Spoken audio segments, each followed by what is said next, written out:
رؤوف رحيم صلى الله عليه وعلى آله وأصحابه وأتباعه صلاة وسلاما كثيرا كثيرا.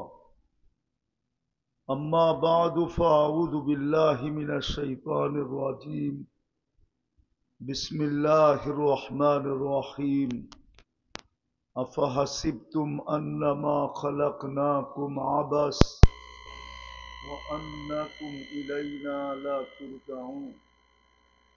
وقال جل جلاله: يا أيها الذين آمنوا اتقوا الله ولتنظر نفس ما قدمت لغد واتقوا الله.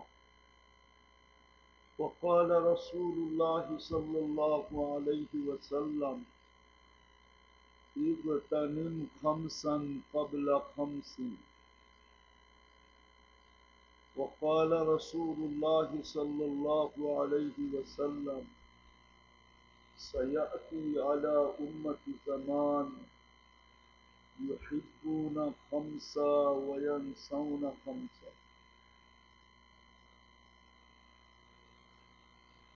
وإلى آخره. فقال رسول الله صلى الله عليه وسلم: أنا بريء منهم وهم براء مني، أو كما قال عليه الصلاة والسلام।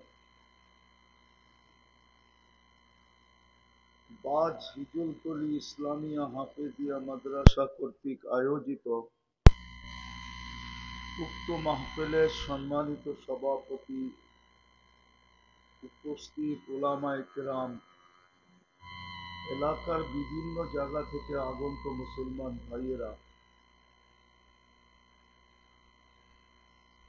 বিশেষভাবে যুবকরা, যেই পর্যন্ত লাউড স্পিকারের আওয়াজ পৌঁছতেছে, যদি শোনার সুযোগ থাকে, পর্দার অন্তরালে মা ও বোনেরা, কোরআন হাদিস থেকে যতটুকুই তেলাওয়াত করলাম, আশা রাখি একই সামনে রেখে অতি অল্প সময় কিছু কথা রাখব। সাথে সাথে সকলের কাছে অনুরোধ থাকবে, যতটুকু শুনলাম, যতটুকু শুনব, আর যতক্ষণ শুনব, পরিপূর্ণ মনোযোগ দিয়ে শুনব, আর পরিবেশটাকে বিলকুল নীরব নিঝুম রাখব। দোনোটাই কিন্তু আল্লাহর আদেশ। মাথায় রাখতে হবে আদেশটা কার। বিদায় আদেশকারী যত বড় হয়, তার আদেশের গুরুত্ব তত বড় হয়। বিদায় আদেশকারী কিন্তু আল্লাহ। বিদায় মাথায় রাখতে হবে আদেশের গুরুত্বটা কত বেশি। কুরআন বলে ফাস্তামিউ ওয়া আনসিতু। কুরআন বা কুরআনি কথা পরিপূর্ণ মনোযোগ দিয়া শোনা এবং পরিবেশটাকে নীরব নিঝুম রাখা, তাইলেই কিন্তু উপকৃত হয়ে উঠতে পারবো। আর না হলে কথা হইছে এতক্ষণ, সামনেও কথা হইতে থাকবে, প্রোগ্রামটা একসময় পরিসমাপ্তি ঘটে যাবে, কিন্তু যতটুক উপকৃত হওয়া দরকার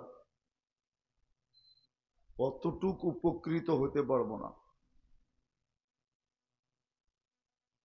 জীবনটা কেটে যাবে, এরকম ভাবেই একদিন দেখতে দেখতে জীবনটা কেটে যাবে।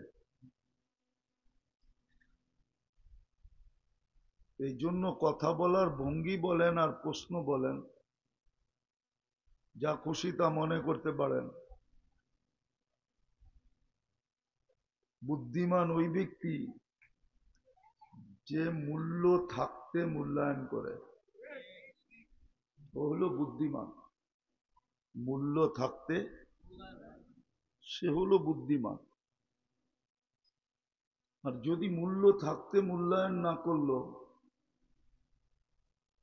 যে সময় মূল্য থাকবে না ওই সময় হাজার মূল্যায়ন করলেও কোনো কাজে দিবে না। উদাহরণস্বরূপ দেওয়া যায়, আমাদের জীবনটার কিন্তু আজকে মূল্য আছে, 60 পাই আর 70 পাই, 80 পাই আর 90 পাই, কিন্তু এই উম্মত বেশি পাবে না, এটাই সত্য। যদি বেশি পাইতো তাহলে আল্লাহর রসুল এই কথা কোনোদিন বলতেন না, আমার উম্মতি বাইনা 60 আও 70, আমার উম্মতের বয়স 60 অথবা 70 হবে। কলিলুম মা ইয়াতাজাওয়াজুন, 70-এর উপরে যারা পাবে তাদেরকে প্রত্যেক এলাকায় হাতের করে গোনা যাবে। ঠিক এই এলাকাও যারা 70-এর উপরে আছে তাদেরকে হাতের করে গোনা যায়, যে প্রত্যেক বাড়িতে 70-এর উপরে কয়জন আছে। আবারও বলতেছি, পিছে যাইতেছি, বারবার দৌড়াবো এটা। বুদ্ধিমান ওই ব্যক্তি যে মূল্য থাকতে মূল্যায়ন করে। বুদ্ধিমান ওই যুবক যৌবন থাকতে যৌবনের মূল্যায়ন করে। বুদ্ধিমান ওই নারী যে নারীত্ব থাকতে নারীত্বের মূল্যায়ন করে। ঠিক এরকম পুরুষত্ব থাকতে সে পুরুষত্বের মূল্যায়ন করে। আর মূল্যায়ন না করলে কিন্তু বেনিফিট পাওয়া যাবে না। মূল্যায়ন না করলে মূল্য পাওয়া যাবে না, মূল্য। জীবন থাকতে জীবনের মূল্যায়ন করা, জীবন থাকতে জীবনের মূল্যায়ন করা, সুস্থ থাকতে দেহের মূল্যায়ন করা। দেহটাও আমাদের বড় মূল্যবান। ঠিক এরকম আল্লাহ যতটুকু দিছে সয় সম্পত্তি, 1 টাকার মালিক হোক, 1 টাকা পকেটে থাকাকালীন 1 টাকার মূল্যায়ন করা, যেটাকে সম্পদ বলে, ধন সম্পদ মূল্যায়ন করা। মূল্যায়ন করলেই কিন্তু মূল্য পাবো, নাইলে মূল্য পাবো না। আল্লাহ কিন্তু এই মানুষকে মূল্য দিতে চায়। দুনিয়ার মানুষ মূল্য দিলে আর কতক্ষণ দেয়? কেননা সারা দুনিয়ার লেনদেনই হলো কাগজ দিয়া। কি দিয়া? সারা দুনিয়ার কারেন্সি কাগজের তৈরি। দুনিয়ার সমস্ত জায়গার লেনদেন হলো কাগজ। আল্লাহর লেনদেন কিন্তু কাগজ দিয়ে না। আমি একটু ঘুরায় গাড়ায় আপনাদেরকে নিয়ে যেতে চাইতেছি। আল্লাহর লেনদেন কিন্তু কাগজ দিয়ে না। মূল্যায়ন করলে মূল্য পাবো, আল্লাহ মূল্যায়ন করবে। যেই 3 জিনিসের মূল্যায়ন করে সেই বুদ্ধিমান। হাদিস এটাই বলে, আল কাইয়িসু মান দানা নাফসা। বুদ্ধিমানের পরিচয় হাদিস দিছে। কে বুদ্ধিমান? কোন যুবক বুদ্ধিমান, কোন নারী বুদ্ধিমান, কোন নারী বুদ্ধিমতী, কোন পুরুষ বুদ্ধিমান, এটার সংজ্ঞা হাদিসে আছে, কোরআনে আছে। তো যেটা বুঝাইতেছিলাম, মূল্যায়ন করলে কিন্তু মূল্য পাবো, আর মূল্যায়ন না করলে মূল্য পাবো না। জীবনটা কেটে যাবে, ধরে রাখার কোনো সুযোগ নাই।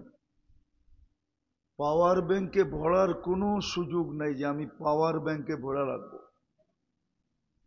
কোনো সুযোগ নাই। মূল্যায়ন করলো যেই গতিতে কাটবে, মূল্যায়ন না করলেও ওই গতিতেই কাটবে, গতির কোনো পরিবর্তন হবে না, জীবনের গতির কোনো পরিবর্তন হবে না। যে মূল্যায়ন করবে তারটাও যেই গতিতে কাটবে, যে মূল্যায়ন করবে না তারটাও ওই গতিতেই কাটবে। কেননা দুনিয়ার মানুষের হাতে আল্লাহ সময়ের কন্ট্রোল দেন নাই, সূর্যের কন্ট্রোল দেন নাই। সূর্য তার গতিতেই উঠবে, গতিতেই ডুববে। ভালো মতে বোঝেন, কাজে দিবে কিন্তু, নাইলে বড় আফসোস করতে হবে।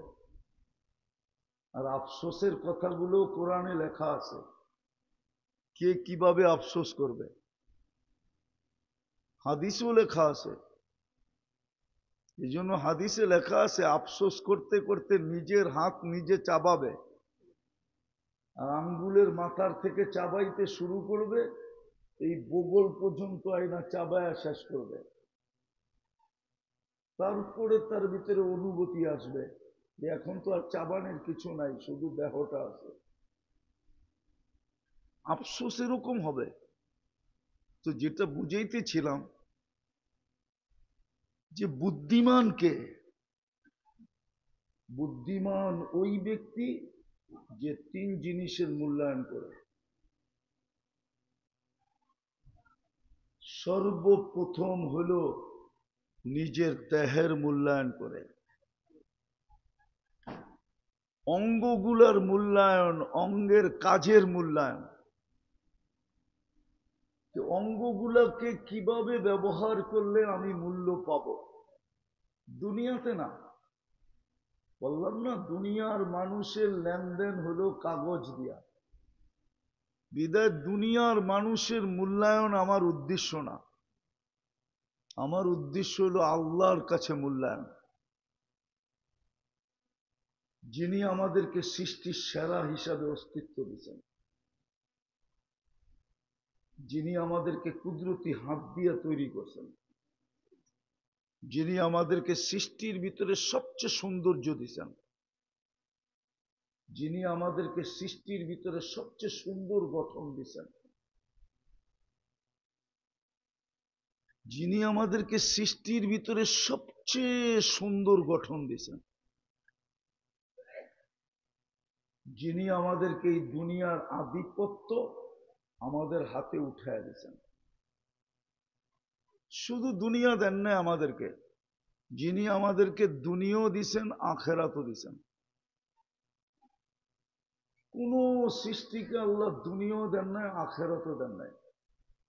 যদিও আবেদন ছিল, অনুরোধ ছিল, ফেরেশতাদের আবেদন কিতাবে পাওয়া যায়, অনুরোধ পাওয়া যায় যে ফাজআল লাহুমুদ দুনিয়া, মানুষকে দুনিয়া দিয়া দেন, ফাজআল লানাল আখিরাহ, আমাদেরকে আখিরাত দিয়া দেন।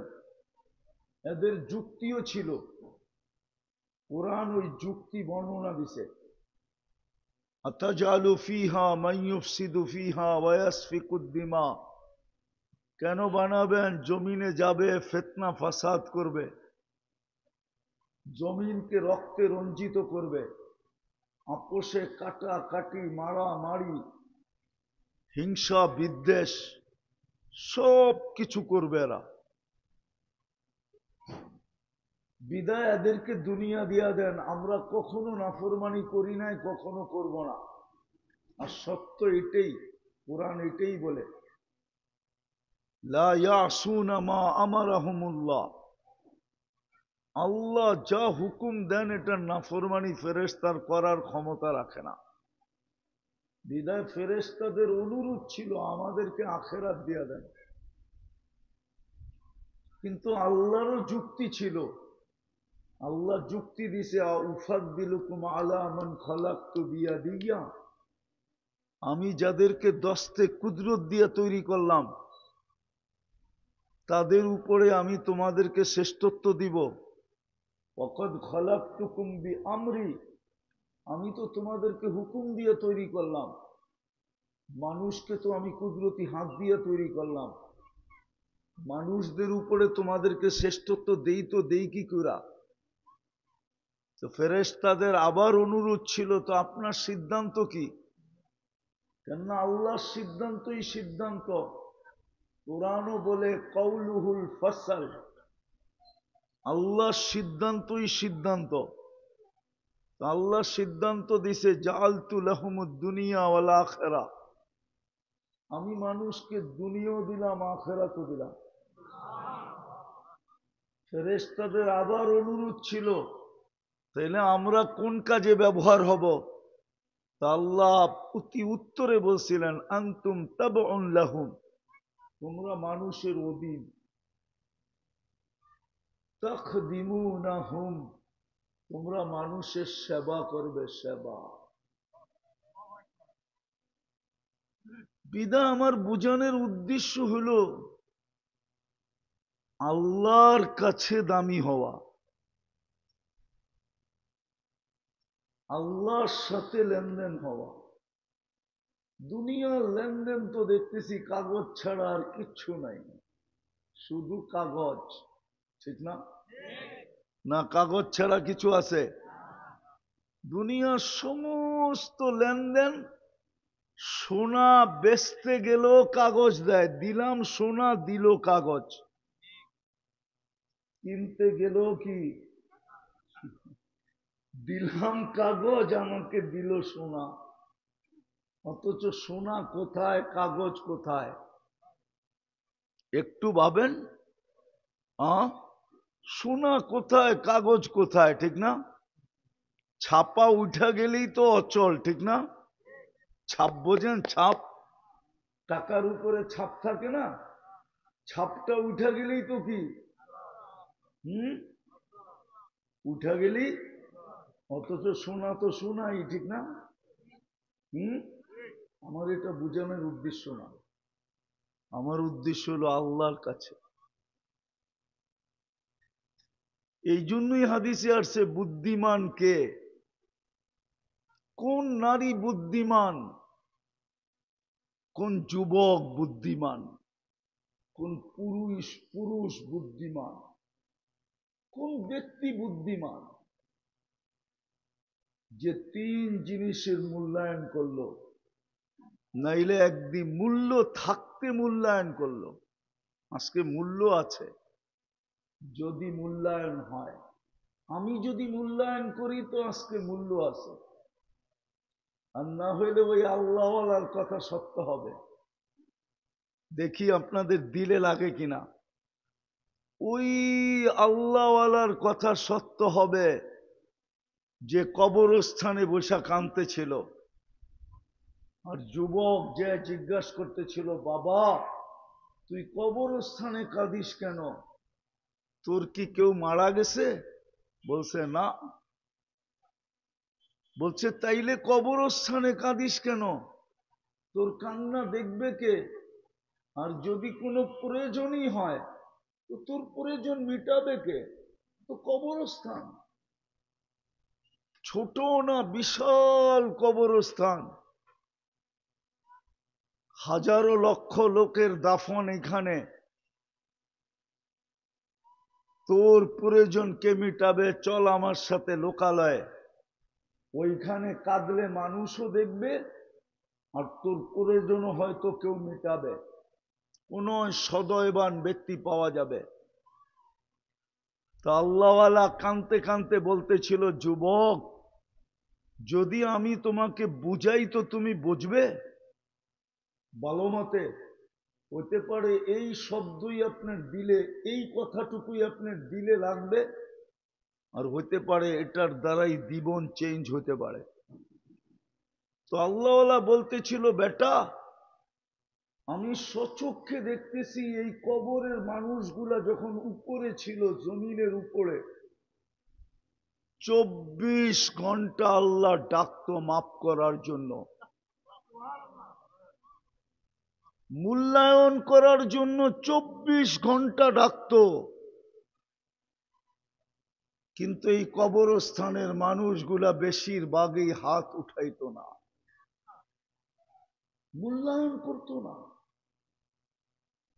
মাপ পাওয়ার জন্য হাত পর্যন্ত উঠাইতো না। বেটা আমি এখন চোখে দেখতেছি সবাই ভিতরে মাপ চাইতেছে কবরের ভিতরে, কিন্তু একবারও আল্লাহ তাকায়া দেখে না। মূল্যায়ন করতে চাইতেছে, কিন্তু বারবার জবাব আসতেছে কোনো মূল্য নাই, নাই, নাই, নাই। এই জন্যই আমি কথা এটাই শুরু করছি যে বুদ্ধিমানের পরিচয় হলো তিন জিনিসের মূল্যায়ন করা।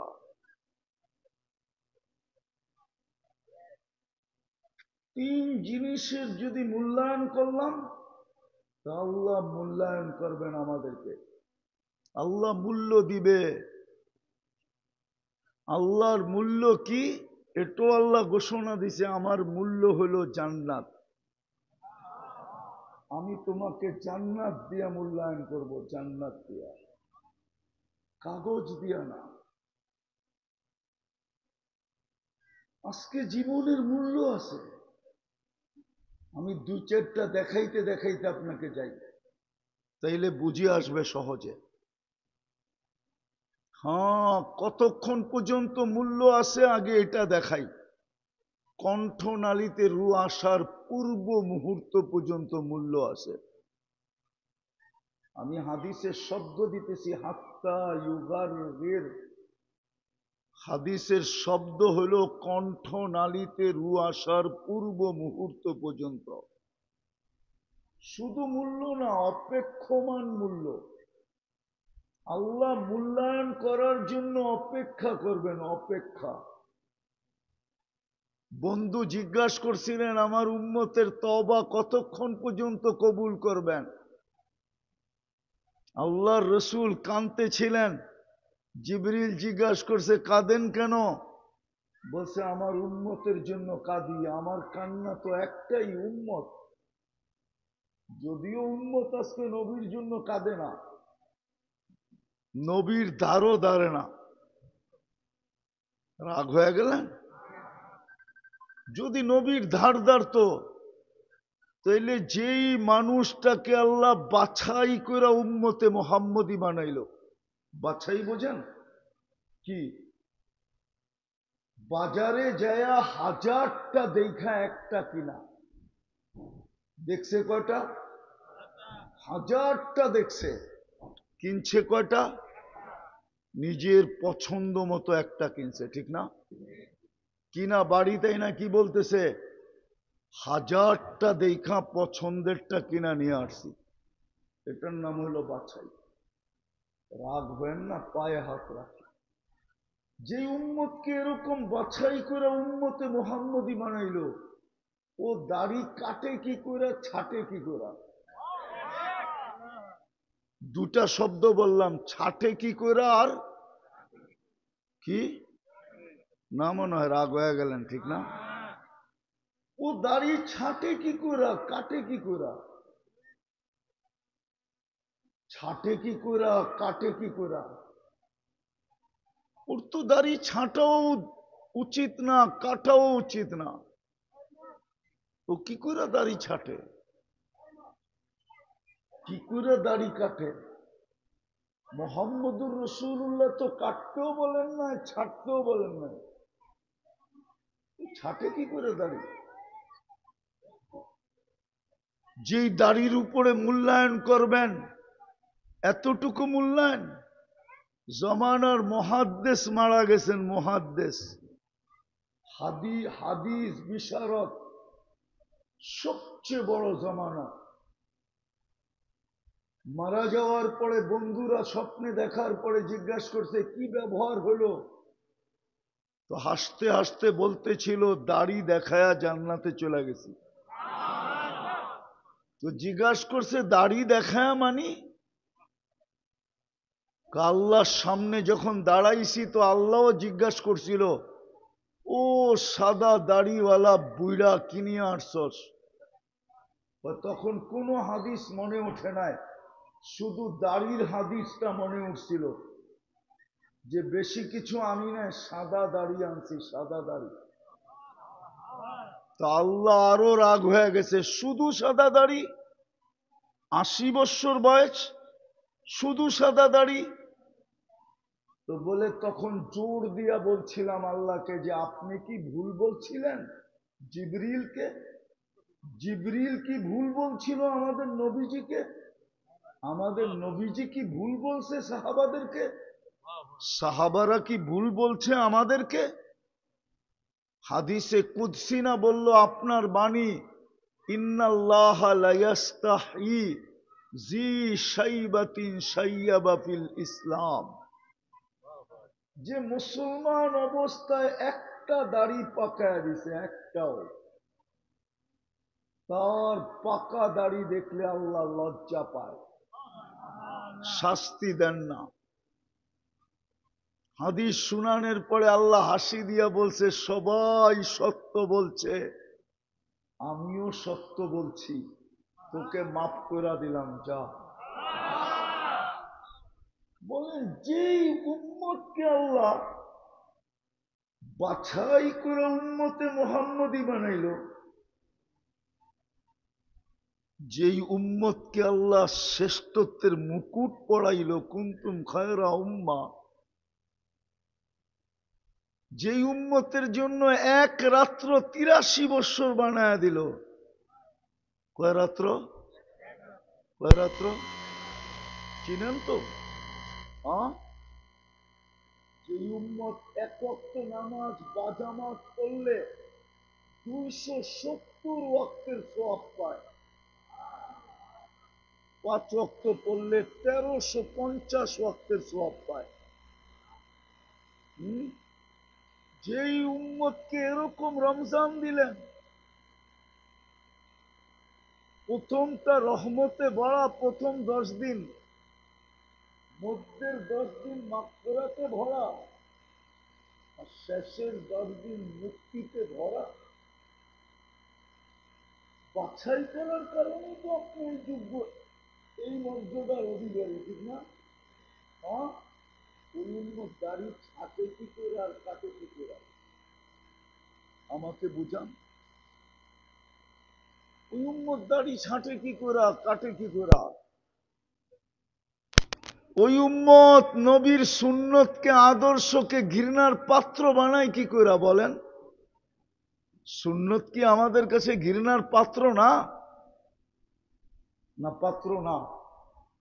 একজন এখানে বলুক যে আমাদের ঘরের ভিতরে সম্মিলিতভাবে একটা সুন্নত আমরা সবাই পালন করি, এরকম কোন ঘর কেউ বলুক যে একটা সুন্নত ঘরের সবাই সম্মিলিতভাবে মনে প্রাণে পালন করি। একটা করলে আরেকটা করি না, আরেকটা করলে আরেকটা করি না, এইভাবেই তো। একজন করলে 3 জন করে না, ঠিক না? 2 জন করলে 4 জন করে না, ঠিক না? আপনি নবীর উম্মত সুন্নত ছাড়েন কি করে? আজকে তো রব্বে কাবার কসম, মুহাম্মদুর রাসূলুল্লাহর সুন্নত যতটুকু মুসলমানের জীবনে দীক্ষিত, যারা সুন্নতের জন্য নির্বাচিত হইল, যারা মুহাম্মদুর রাসূলুল্লাহর রঙের জন্য নির্বাচিত হইল, ঢঙ্গের জন্য নির্বাচিত হইল, আদর্শের জন্য নির্বাচিত হইল, কালচারের জন্য নির্বাচিত হইল, হ্যাঁ, ওনার জন্য যারা নির্বাচিত হইল, হুয়াজতাবাকুম, কোরআন বলে আমি তোমাদেরকে নির্বাচিত করছি, নির্বাচিত। ওই উম্মতের কাছে নবীর সুন্নত, নবীর আদর্শ দীক্ষিত হয় কি করে? বিশ্বাস হয় না আপনাদের? এখানে যুবক কম, এই জন্য। তারপরও 2-4 জন থাকলে ওদের মাথার চুলের স্টাইল দেখেন, আপনার বুঝে আসবে যে নবীর সুন্নত যুবকের কাছে দীক্ষিত। নাইলে ও 50 টাকার চুল 500 টাকা দিয়ে কাটে কেন? 50 টাকার চুল 1000 টাকা দিয়ে কাটে কেন?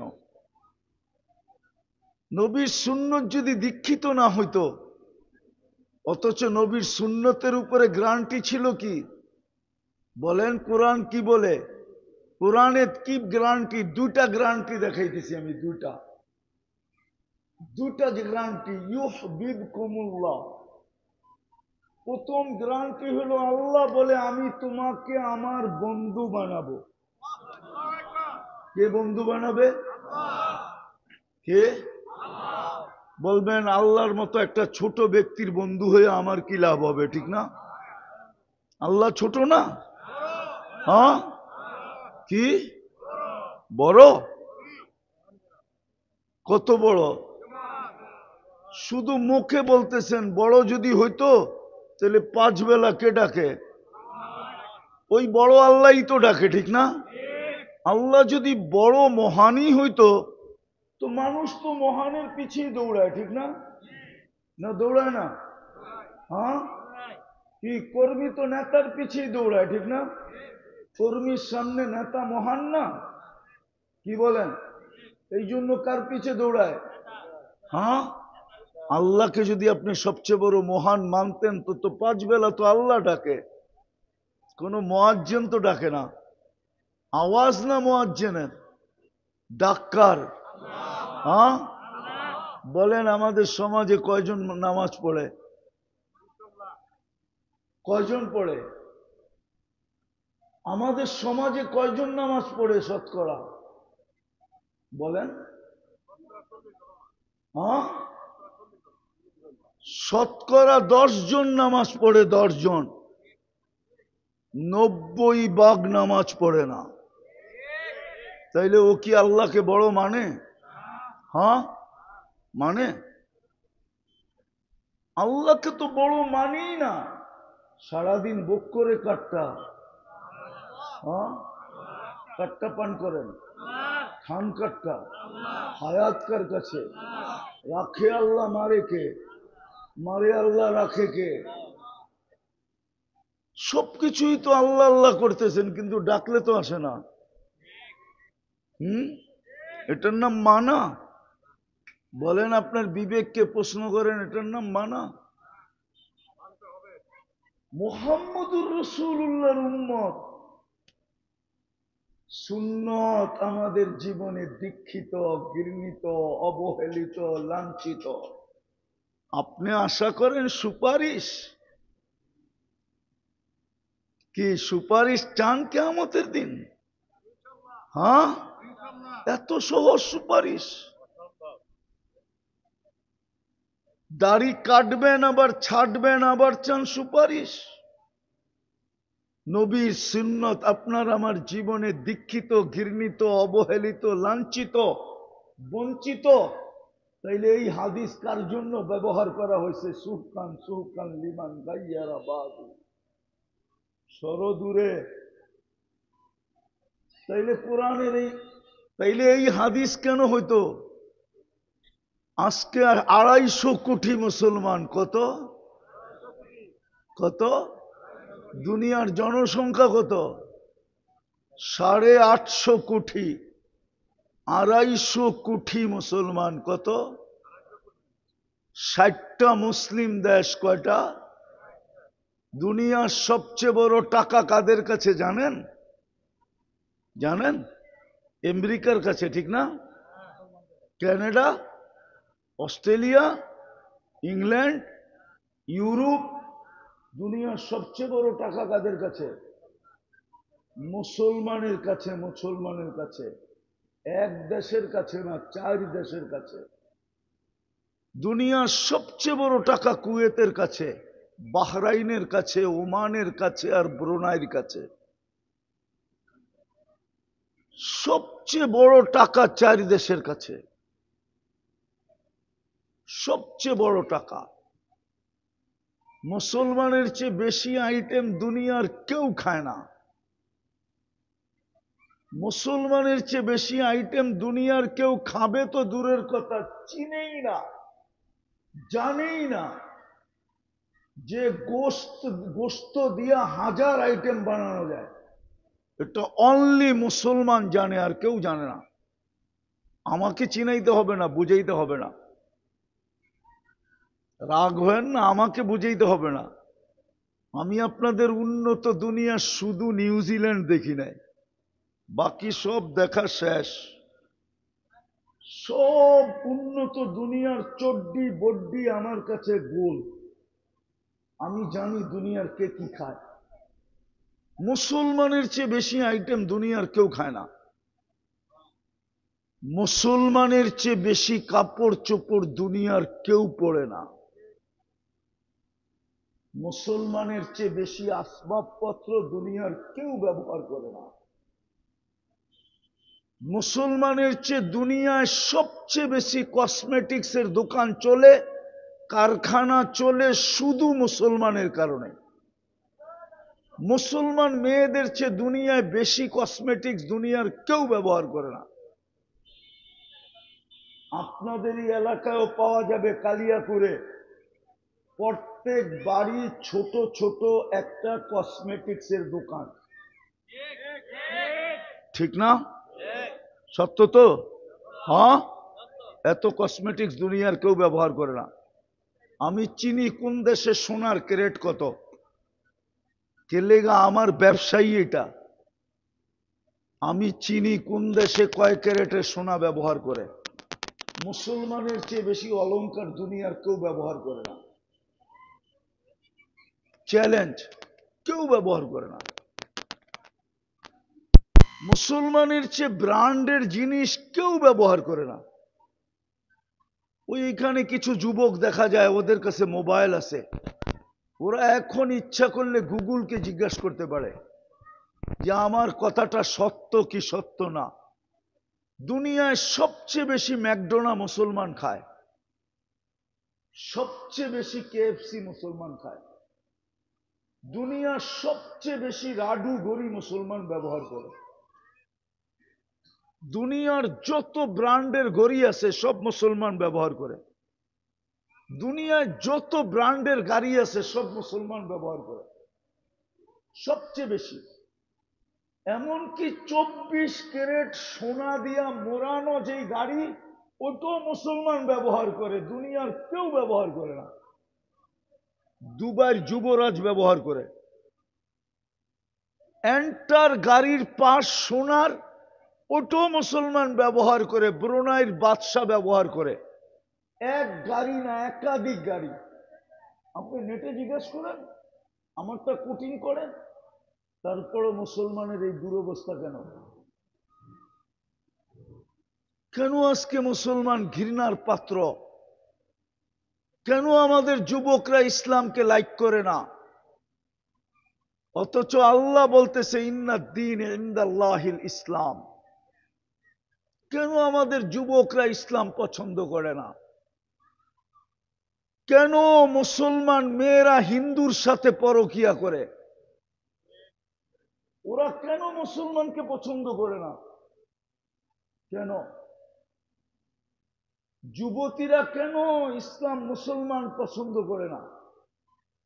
এখন তো যেই অবস্থা হইতেছে, না জানি কয়েকদিন পরে জোয়ার শুরু হয়, জোয়ার, ঢল শুরু হয়, ঢল। ঢল বোঝেন? হতে পারে আপনার ঘরের মেয়েও মুসলমান পছন্দ করবে না, অন্য কাউকে পছন্দ করবে। নাউজুবিল্লাহ পড়া লাভ নাই। আমারটা শোনেন আর বোঝেন, তারপরে নাউজুবিল্লাহ পড়েন। কেন মুসলমান যুবকরা ইসলাম পছন্দ করে না? কেন চুল নেটের থেকে দেখা ডিজাইন না কাটে? কেন ইসলামিক পোশাক পছন্দ করে না? যদিও কোরআন বলে দিছিল, কোরআন একটা অকাঠ্য নিয়ম দিছিল, পদ্ধতি দিছিল। আল্লাহ বলতে চাইতেছে, যাকে আমি মুসলমানের ঘরে জন্ম দিছি, যাকে আমি সদ ইচ্ছায় উম্মতে মুহাম্মদী বানাইছি, কান খুলা শুনালাও, লান তারদা আনকাল ইহুদ ওয়ালান নাসারা হাত্তা তাত্তাবিয়া মিল্লাতাহুম। কোরআন পড়তেছি না অন্য কিছু পড়তেছি? হুজুররা কি বলে? কোরআন তো। হ্যাঁ, লান তারদা আনকাল ইহুদ।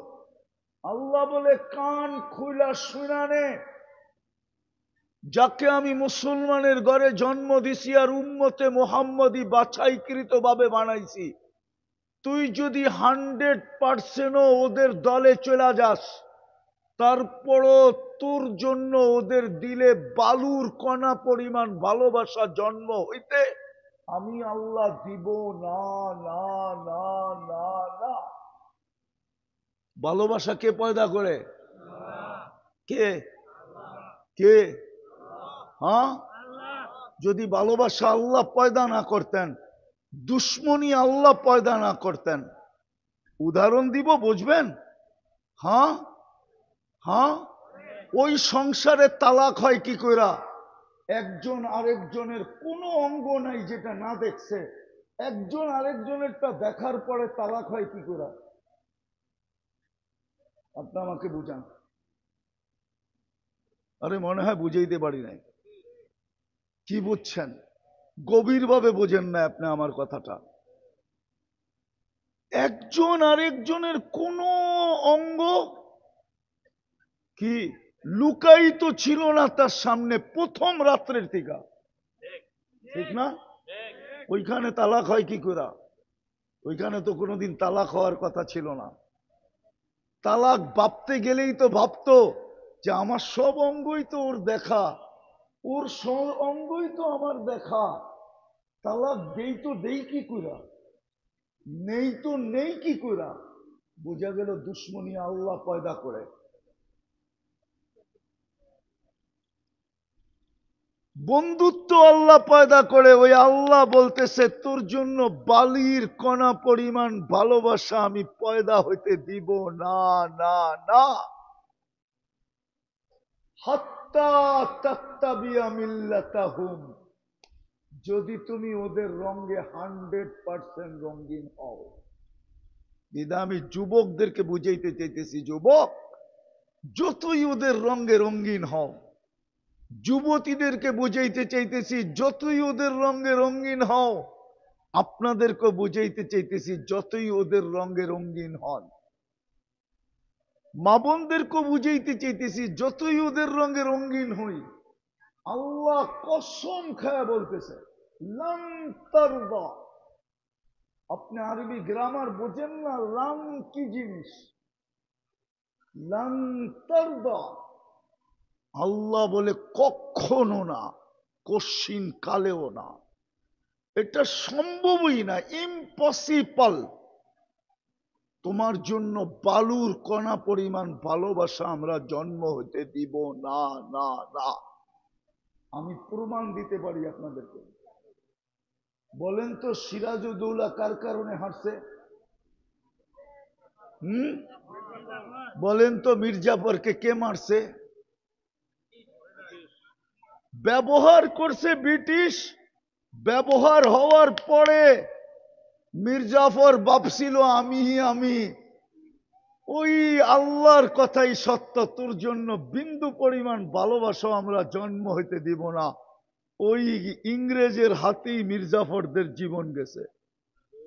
আচ্ছা, এটা বহুত পুরান কাহিনী, নতুন শুনামু। সাদ্দামকে ধরায়া দিছিল কে?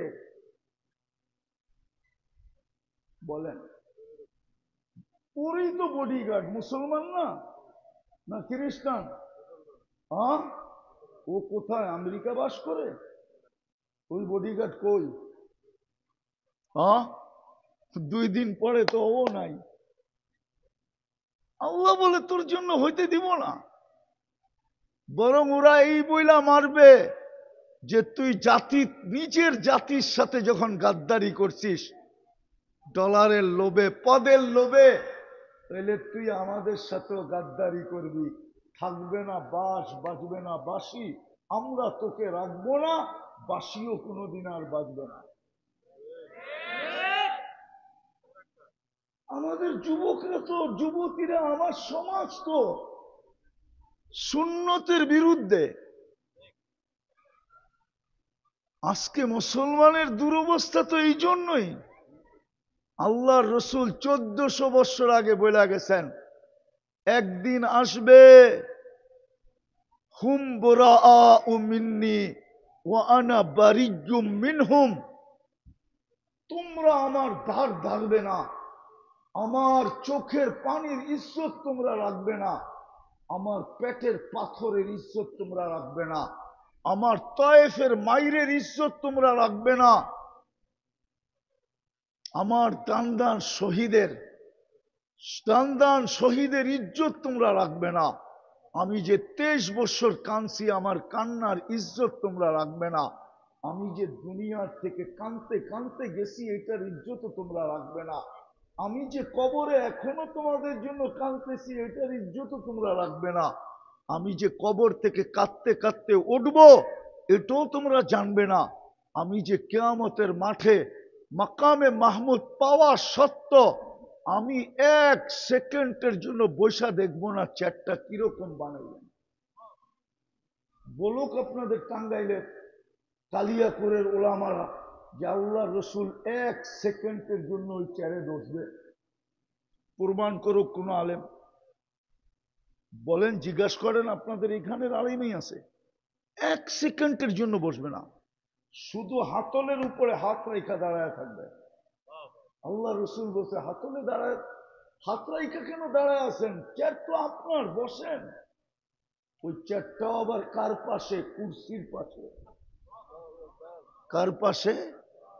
আল্লাহর চেয়ারের পাশে। হায়, মানুষকে তো দেখি সেলফি তোলার জন্য পাগল হয়ে যায় নেতার লগে, ঠিক না? রাগ হয়ে গেলেন? আবার ওটা পোস্টার বানায় আবার ছাপায়া ছাড়তে থাকে, ঠিক না? দেখছো তোমার সেলফিটা কার লগে?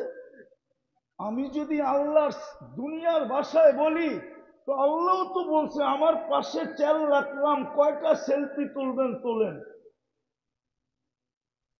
কুরসির পাশেই তো থাকবে মাকামে মাহমুদ, না দূরে থাকবে?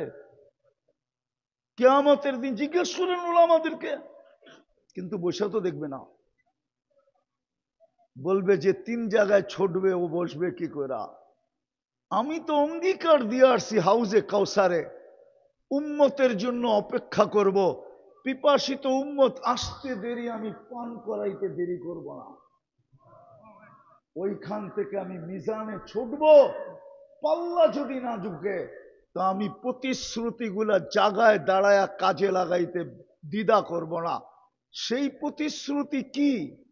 কিয়ামতের মাঠে আল্লাহ ১৬ লক্ষ নবী, ৩১২ জন রসুল, এমনকি জাতির পিতা আদি পিতা আদমকে পর্যন্ত এই এখতিয়ার দেন নাই, এমনকি খলিলুল্লাহ মুসলমানের জাতির পিতাকে পর্যন্ত আল্লাহ এই সুযোগ দেন নাই, এই শব্দ ব্যবহার করেন না, সালতু তা সাফি তুসাফা। কোন আলেম আইনা দেখাইতে পারবে না আমাকে, চ্যালেঞ্জ।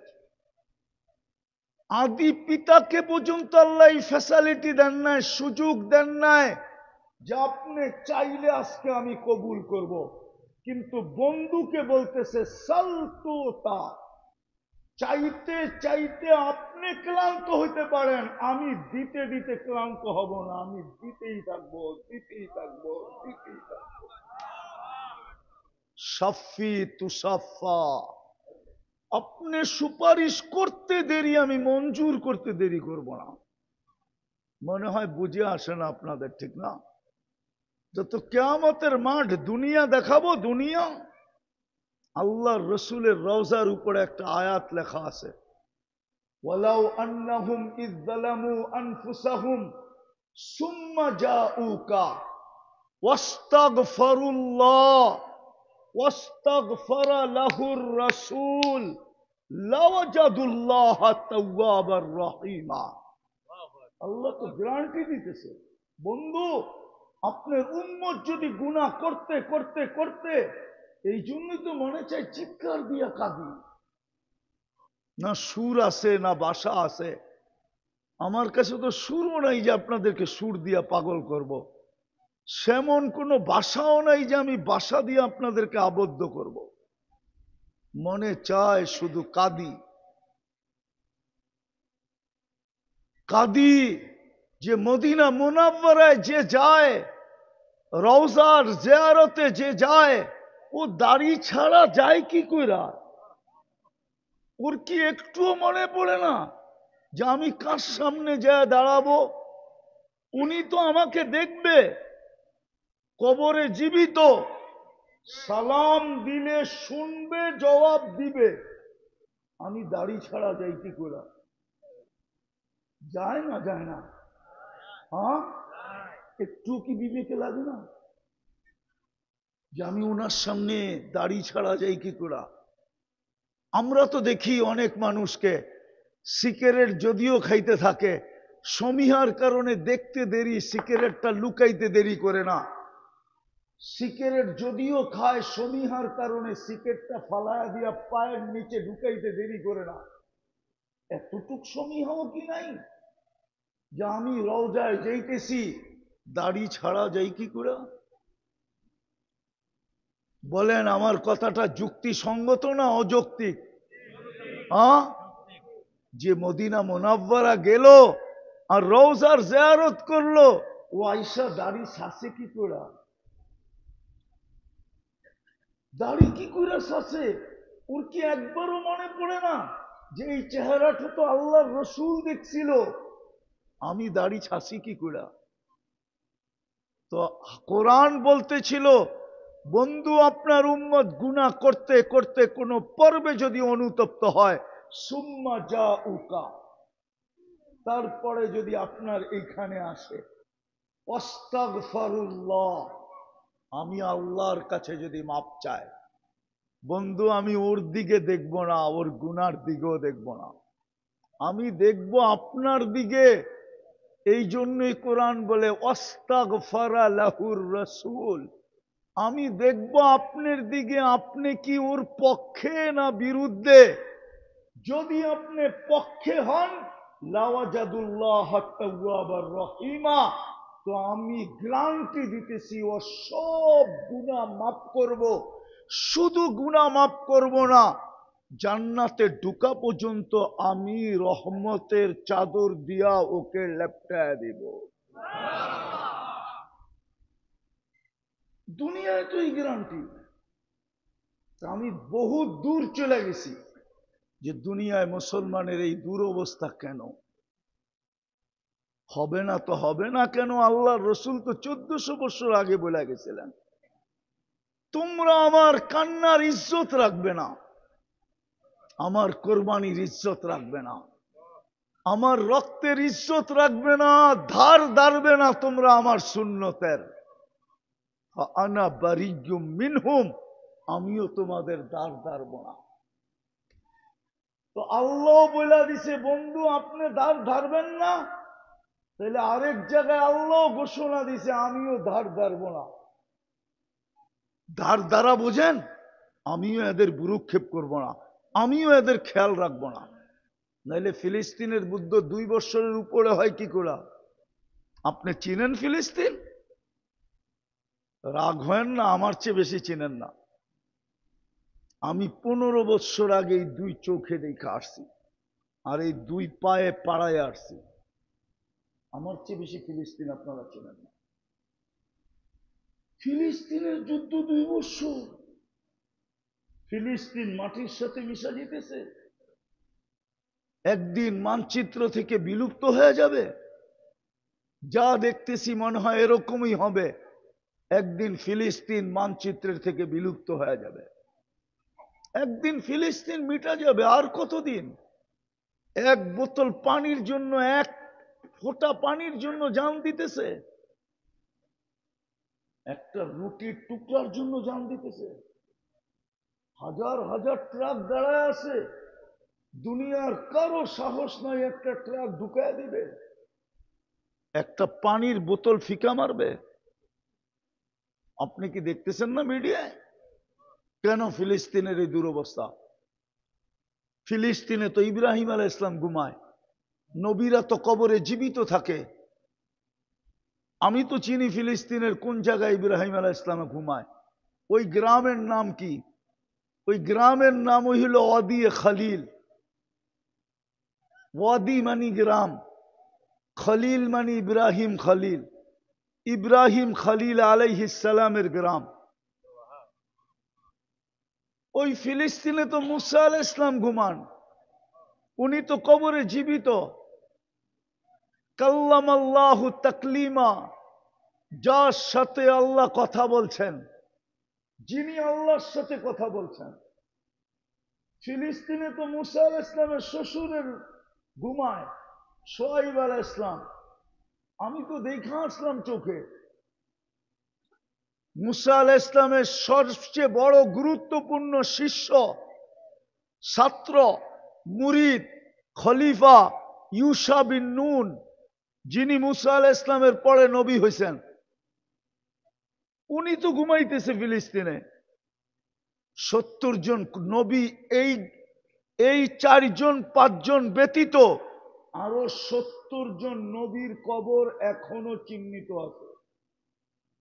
আর কিতাব উঠাইলে কিতাব বলে দিয়ারুল আম্বিয়া। 4 নবী ছাড়া সমস্ত নবীর জন্মস্থান হল বেশিরভাগ নবীর 70 না 80% নবীর জন্মস্থান ফিলিস্তিন। 1.25 লক্ষর ভিতর থেকে 45,000 সাহাবা এখনো ঘুমায় ফিলিস্তিনে। ওই জমিনে 2 বছর যুদ্ধ কেন? আরেকটা মজার ব্যাপার, দুনিয়ার সবচেয়ে বেশি আবাবিল বাস করে ওইখানে। সারা দুনিয়ায় যত আবাবিল আছে তার চেয়ে বেশি আবাবিল বাস করে ফিলিস্তিনে। আল্লাহ আবাবিলকে হুকুম দিলেই তো পারেন, নাইলে আমার দেশের মশাগুলাকে হুকুম দেখ। হাসেন কেন? নমরুদকে কি মশা দিয়ে ধ্বংস করেন নাই? না করেন নাই? মশার ইতিহাসে তো একটাই মশা পাওয়া যায়, যার বয়স ছিল 400 বছর। মশা তো 72 ঘন্টার বেশি বাঁচে না। দুনিয়াতে একটা মশা যাকে আল্লাহ 400 বছর বয়স দিয়েছিলেন, যেটা নমরুদের মাথার ভিতরে ঢুকছিল। পাল্লা সমান করার জন্য সেজদার সাথে 400 বছর, আর জুতার বাড়ির সাথে 400 বছর। যেদিন পাল্লা সমান হয়েছে ওদিন একবারই কাহিনী শেষ। যাকে রাখছিল মাথার ভিতরে জুতা দিয়ে বেড়ানোর জন্য, যতক্ষণ বাড়ি দেয় ততক্ষণ মশা চুপ থাকে। বাড়ি বন্ধ করলেই কামরানি শুরু করে। তো একজন নিযুক্ত করছিল, তুই সারাদিন বাইরাবি। 400 বছর বাইরানের পরে ও ভাবছে আর কত বাইরামো, তোর বউ পোলাপানও তো আছে, নিজের চাহিদাও তো আছে, থাকবে না বাস, বাজবে না বাসি, একবারই কাহিনী শেষ। নমরুদের রাজত্ব ছিল 800 বছরের, কোনো অপোজিশন ছিল না। তো মশা দিয়ে তো কি আল্লাহ ধ্বংস করলেন? আমাদের দেশের কিছু এলাকার মশা তো আছে মোটামুটি চড়াই পাখির সমানই বড়, ঠিক না? আপনাদের এখানে মনে হয় নাই এত বড়টা, ঠিক না? কিন্তু বাংলাদেশে তো আছে, দেখছেন না? দেখেন না? কিছু অঞ্চলের মশা আছে এই বড় বড়, ঠিক না? ওটিরে হুকুম দিলেই তো হয়। মশা তো আল্লাহর সৈনিকের অন্তর্ভুক্তই। এই দুরবস্থা কেন? ওই আল্লাহর রসুলের কথা সত্য। হুম বুরাআউ মিন্নি ওয়া আনা বারিয়্যুম মিনহুম। এরা আমার ইজ্জত রাখবে না, আমিও এদের দাঁড় ধারবো না। আল্লাহ বলে আপনিও এদের দাঁড় ধারবেন না। তারপরে আল্লাহ নিজেই বলছে, ফামুতু বিআইয়ি আউদিয়াতিন আনতামুতু ফালা ইউবালি বিকুমুল্লাহু বালা। লম্বা হাদিসকে আমি শর্ট করে বললাম।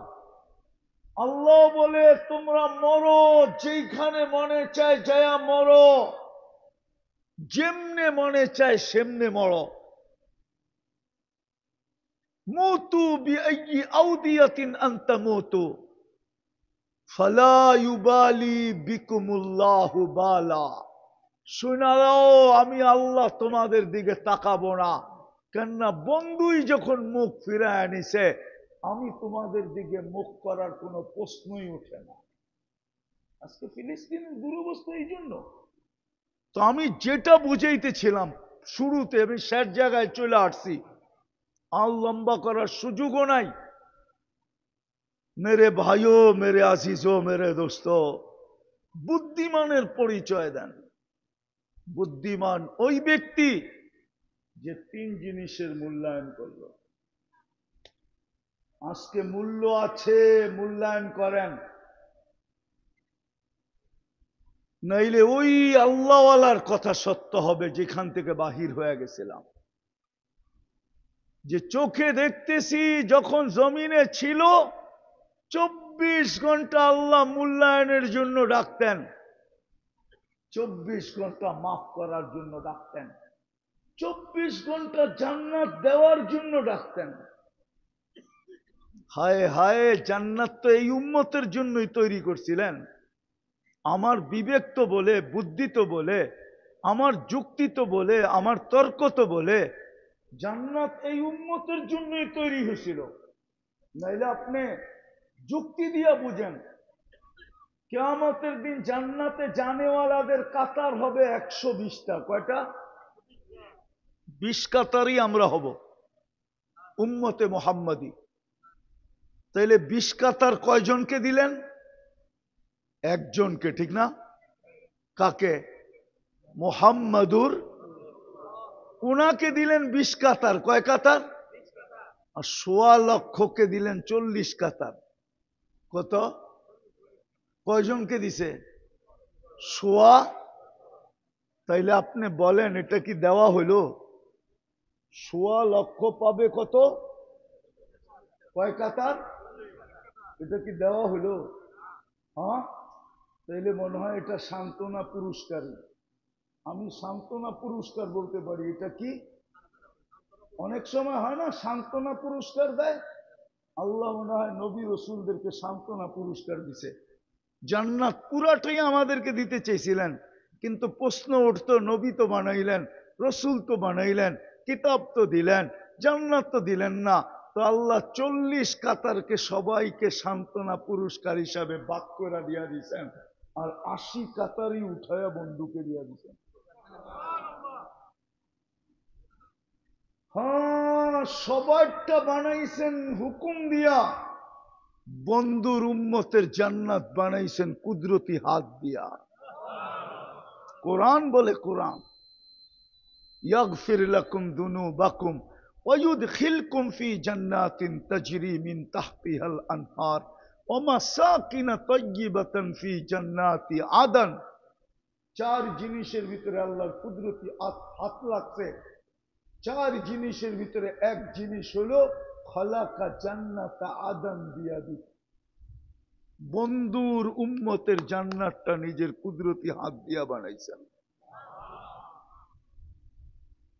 তো যেটা বুঝাইতেছিলাম, বুদ্ধিমানের পরিচয় দেন। জীবনটা কিন্তু ছোট, যে কোনো মুহূর্তে নিভা যেতে পারে। আজকে সূর্য বলতে বলতে ডুবছে কালিয়া করে। লান আউদ ফি হায়াতিকা আবাদা। কালিয়াকুরের মানুষ হতে পারে কাল সকালে তোমরা কেউ আমাকে উঠতে দেখবে না। আর আমি চিনি এরকম জায়গা। আপনাদের কালিয়াকুর আমেরিকার মতো বড় না, ঠিক না? আমেরিকার সমান বড় তো, ঠিক না? হ্যাঁ,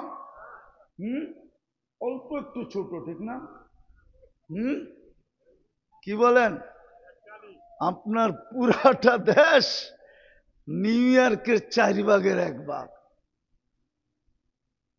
এরকম 52টা স্টেট আছে। আমেরিকার এই মাথা থেকে ওই মাথা 5700 মাইল, কিলোমিটার না। এই ছোট একটা, এর চেয়ে বড় জায়গা, কালিয়াকুরের চেয়ে বহুত গুণ বড় জায়গা আমার চোখে দেখা আছে। এক রাত্রে মাটির সাথে মিশায় দিতে। কওমে লুত এক রাত্রে মাটির সাথে মিশায় দিছে। যা দেখা আসেন ডেড সি লম্বা কত, পাশ কত, যান দেখা আসেন। আমি দেখা আসছি, আপনারা দেখা আসেন। এক রাত্রে মাটির সাথে মিশায় দিছে। চলে যেতে হবে। বুদ্ধিমানের পরিচয় দেন। মূল্যায়ন করি 3 জিনিসের, এই দেহটার মূল্যায়ন করি। সময়টার জীবনটার মূল্যায়ন করি, যতটুক দিছে ওইটার মূল্যায়ন করি। নিজে নিজে করতে পারবেন না, গুগল দেখাও সম্ভব না, সব কিছু গুগলে পাওয়া যায় না। যুবকদেরকে তো মাঝে মাঝে আমি জিজ্ঞাসা করি গুগলে জান্নাত আছে কিনা, তো যুবক মুস্কি মুস্কি হাসে, তো জবাব আমারই দিতে হয়, হ্যাঁ গুগলে জান্নাত আছে, কিন্তু ওইটা ভৈরবের জান্নাত হোটেল, ওইটা আছে গুগলে, আসল জান্নাত গুগলে নাই। গুগলে থাকতে পারে, কালিয়া করে কেউ বা অট্টালিকা বানায় নাম দিছে জান্নাত ভিলা, তাইলে ওইটা গুগলে থাকবে, আসল জান্নাত গুগলে নাই। ঠিক গুগলে সবকিছু পাবেন না, এটার জন্যই আল্লাহ সিস্টেম করছিলেন, সিস্টেম, যদিও আমরা বুঝি নাই। আল্লাহ একদিকে বলতেছেন নবীকে কিয়ামতের সকাল পর্যন্ত জমানা দিছেন, ওলামা কি বলে, কিয়ামতের সকাল পর্যন্ত জমানা দিছেন, ঠিক না? খাতামুন নবীন না, সত্য তো? আর আপনারা হানা বললে এরা বুঝবে, নাহলে বুঝবে না। কিয়ামতের সকাল পর্যন্ত জমানা কার? মুহাম্মাদুর রাসূলুল্লাহ, উনার নবুয়তের জমানা কিয়ামতের সকাল পর্যন্ত, ঠিক না? নিয়ে গেলেন তো 63 বছর বয়সে। কোন যুক্তিতে 63 বছর বয়সে নিয়ে গেলেন? 2-4 হাজার বছর করে নিতেন, মনে হয় যুক্তি বুঝেন না। 63 বছর বয়সে নিয়ে গেছেন না, না নিয়ে যান নাই? জমানা কোন পর্যন্ত? আরে ভালো মতে বুঝেন, নাহলে পরেরটা বুঝবেন না, ধোকা খাবেন, ধোকা ধোকা খাবেন। কোরআনে একটা সূরাই আছে ধোকা, তাগাবুন মানে হলো ধোকা। কিয়ামতের 50টা নাম আছে, তার ভিতরে একটা নাম হইল ইয়াউমাত তাগাবুন।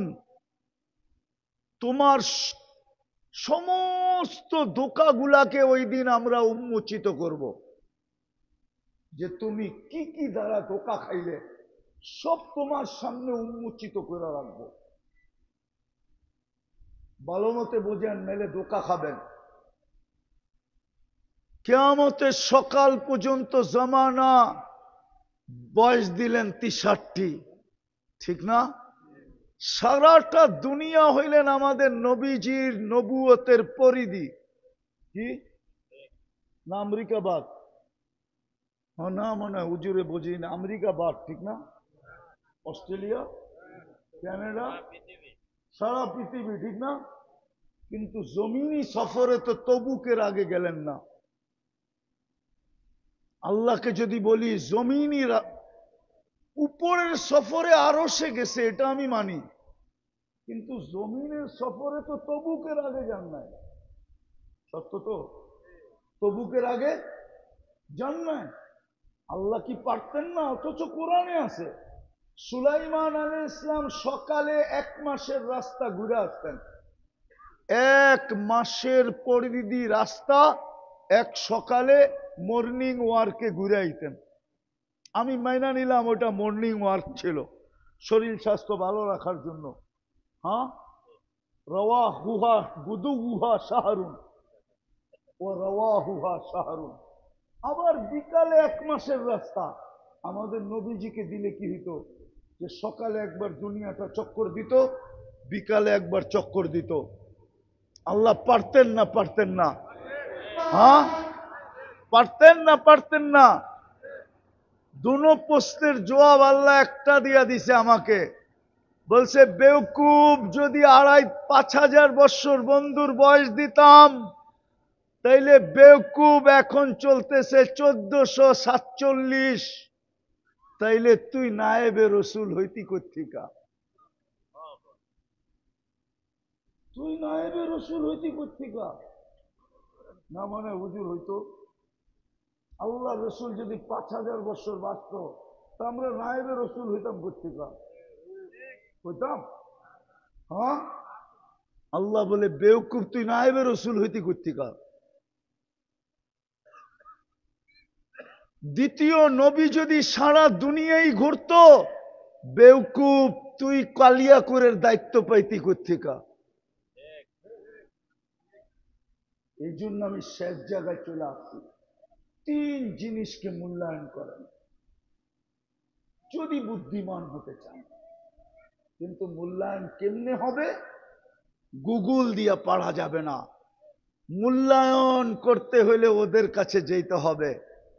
একটু আগেই বলছি, যাদেরকে আল্লাহ নির্বাচিত করছেন, হক্কানি আলেম ওলামা আল্লাহ ওয়ালা, এরা নির্বাচিত। এদেরকে আল্লাহ দোকান খোলার অনুমতি দিছে, এদের কাছেই দোকান আছে। আপনি কিভাবে তিনটাকে সুরক্ষিত করলে আপনি বুদ্ধিমানের পরিচয় পাবেন, বুদ্ধিমান হবেন, আর আল্লাহ আপনাকে আমাকে জান্নাত দিয়া মূল্যায়িত করবে, জান্নাত দিয়া কিনবে। এটা আল্লাহর ওয়াদা, ইন্নাল্লাহ আশতারা। বিদায় মোটা মোটা তিনটা কথা বলতেছি। যদি বুঝে আইসা থাকে তওবা করতে রাজি? তাইলে কে কে রাজি দেখি? তাইলে বলেন আল্লাহ অতীত থেকে তওবা করলাম। নামাজ। দ্বিতীয়, আজকের থেকে একটা অভ্যাস করেন যে আমি ঘুমানোর আগে উঁচু করতে হবে না, জায়নামাজ বিছাইতে হবে না। আপনি দরকার হইলে ল্যাপের ভিতরে ঢুকা বলেন, ঘুমানোর আগে শুধু হাত দুটা উঠায়া বলেন যে আল্লাহ আমি মাপ চায় ঘুমাইলাম। কি বলবেন? আল্লাহ আমি, শব্দটা বলেন, আল্লাহ আমি মাপ চায়া ঘুমাইলাম। কেননা হইতে পারে আপনি ঘুমাইলেন আর সকালে উঠলেন না, চির নিদ্রা হয়ে গেল। এই জন্য পায়ে হাত দিয়ে বলি, যুবকদেরকেও বলতেছি, তুমি সারাদিন কি করো এটা আমার বিষয় না। আল্লাহ আমাকে তোমার জন্য চৌকিদার বানায় নাই। প্রত্যেকের জন্য আল্লাহ তিন ধরনের চৌকিদার দিছেন, কিরামান কাতিবিন ইয়ালামুনা মা তাফআলুন, মা মিন কওলিন ইল্লা লাদাইহি রাকিবুন আতীদ। সারাদিন যা আমরা বলি এটা দুই ফেরেশতা অডিও করতেছেন। ইয়ালামু খাইনাতাল আ'য়ুনি ওয়া মা তুখফিস সুদূর। এটা স্বয়ং আল্লাহ নিজে সুরক্ষা করতেছেন যে আমি চোখের ইশারায় কি বুঝাইতে চাইতেছি আর আমি দিলে দিলে কি ভাবতেছি, এটা স্বয়ং আল্লাহ মনিটরিং করেন, স্বয়ং আল্লাহ সুরক্ষা করেন। বিদায় যুবক, তোমার উপরে আমার চৌকিদারির প্রয়োজন মনে করি না। তুমি সারাদিন কি করলা আমার এটা বিষয় না। আমার বিষয় তুমি ঘুমানোর সময় আল্লাহর কাছে হাত উঠায়া ঘুমাইলা কিনা। পায়ে হাত দিয়া বলবো, অভ্যাস অঙ্গীকার করেন। যুবকদেরকে বলবো যে আজ থেকে আমি ঘুমানোর আগে হাত দুটা উঠায়া শুধু এতটুক বলবো, আল্লাহ আমি মাপ চায়া ঘুমাইলাম। পারবেন? কে কে পারবেন? নামাজ সর্বশেষ আজকের থেকে অঙ্গীকার করেন। কসম খোদার, আমার কাছে প্রমাণ আছে, আমি সব জায়গায় প্রমাণ দিতে চাইতেছি না। আমি এই পর্যন্ত শতবার বলছি সবার ভিতরে, যেই দিন পর্যন্ত মুসলমানের জুমার জামাত আর ফজরের জামাত সংখ্যায় সমান না হবে, ওই দিন পর্যন্ত মুসলমানের বিজয়ের পালা শুরু হবে না। না না না, আপনি পাবেন আল্লাহর ঘর খালি থাকবে? বলেন, আপনাদের এই হিজলতলির ধনীরা কি হিজলতলি থাকে? আরে জোরে বলেন, কই থাকে? কোথায় থাকে? শহরে, ঠিক না? কেন? কেননা সে ভাবে আমার ছেলে পেলেকে মানুষ করতে হবে, আমাকে উন্নত সমাজের সাথে সংযুক্ত হবে। আমি এই গ্রামে থাকলে উন্নত লোকেরা আমার গ্রামে আসবে না, আমার ছেলে মেয়ের বিয়ে শাদীর প্রবলেম হবে। আমার গ্রামে শিক্ষা প্রতিষ্ঠান তেমন নাই, যাতায়াতে আমার জন্য যাতায়াতে আমাকে অনেক পয়সা খরচ করতে হবে, অনেক দুর্ভোগের শিকার হইতে হবে। আল্লাহ আমাকে পয়সা দিছে, আমি গ্রামে থাকবো কেন? আমি কমসে কম হাইওয়ের পাশে যেয়ে থাকি, কি কালিয়াকুর প্রপারে থাকি, ঠিক না? আরো পয়সা হইলে ঢাকা যেয়ে থাকি, আরো পয়সা হইলে গুলশান যেয়ে থাকি, আরো পয়সা হইলে আমেরিকা যেয়ে থাকি।